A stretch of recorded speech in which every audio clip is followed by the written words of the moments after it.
Young Wolf Media. Hi and welcome to Young Wolf Media. Today's video we're going to talk about Ireland's forgotten capitals. When most people talk about Ireland and its capital city, they think of Dublin. But throughout Ireland's history, there have been a number of different capitals. Probably the first capital of Ireland was in the Hill of Tara, located in County Meath. This would have happened between the 17th century and the 12th century, during the Celtic Ireland time period. At this time, Ireland was split up into a number of different kingdoms, and the High King of Ireland was the leader of the lesser kings, hence why he was called the High King.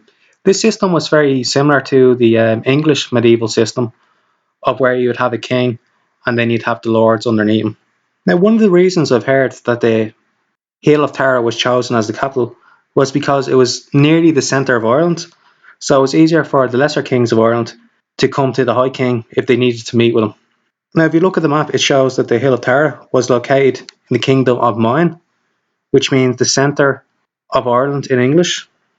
Now, if you just look at the above image, it's known as the Stone of Destiny, which is located in the Hill of Tara.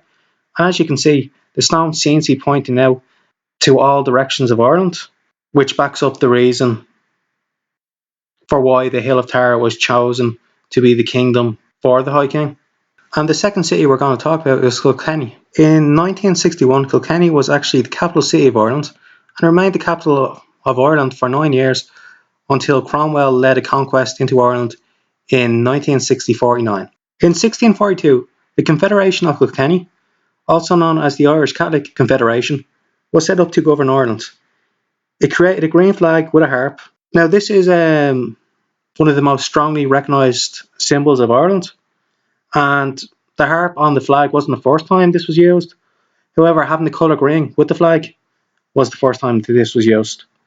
The Confederation was comprised mostly of Irish Catholic nobles who were clergy, military leaders, and were from the Irish Rebellion of 1641. Now, the Irish nobles chose Kilkenny as the capital, as they're going to use this as a stronghold to fight against the supporters of Oliver Cromwell, and they aligned themselves with the Royalists, who were supporters of King Charles I.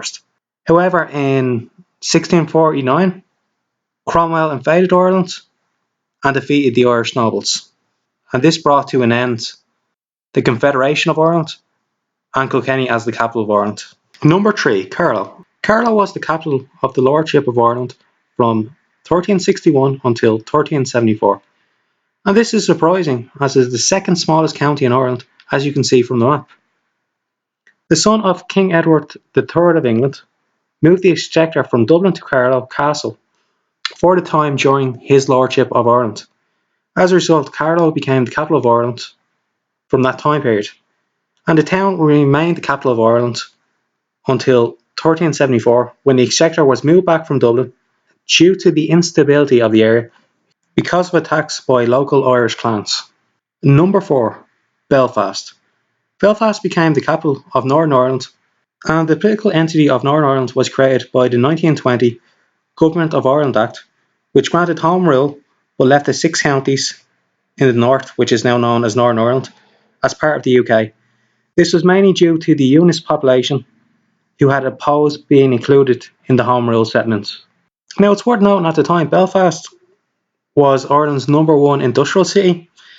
It had a number of different industries. It had linen, rope making, tobacco, heavy engineering, and ship making.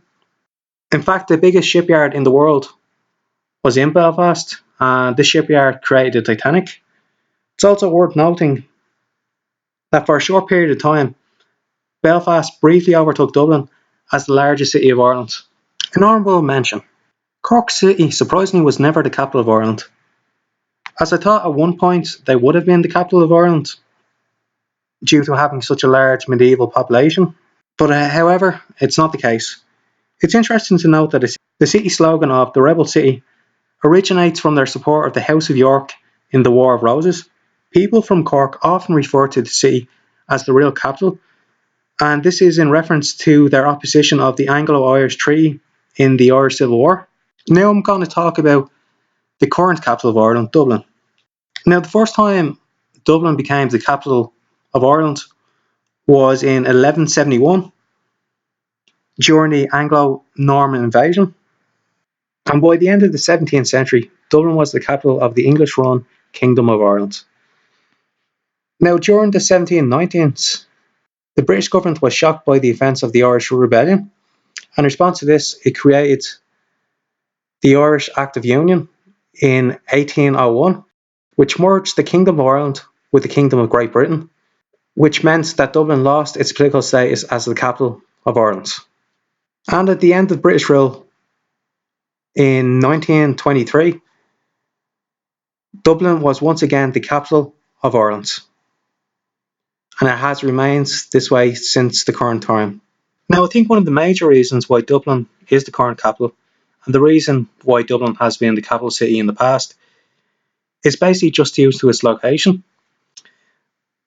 Dublin is near Wales, England, and Scotland, and France by boat. And even if you look at the map on your screen, Dublin is one of the easiest flying distances to most of the other capital cities within Europe. And therefore, for trade reasons, it makes sense for Dublin to be the capital of Ireland. Now, in conclusion, throughout history, it's not unusual for capital cities to change. For example, in the 1960s, Brazil's capital was changed from Rio de Janeiro due to overcrowding to Brasilia. And in Nigeria, they built a new capital in 1991 in Abuja to replace Lagos, its larger city. The site was chosen for Nigeria's new capital because of its central location, was easy to get to, had a better climate, had a low population density, and availability of land for future expansion. This shows that maybe in the future that the capital of Ireland can change to another city of Ireland, however unlikely. Thanks for watching. Please like, comment and subscribe. And if you know of any other cities that have been the capital of Ireland that I haven't mentioned, please comment in the section below. Thanks, and I hope you have a great day.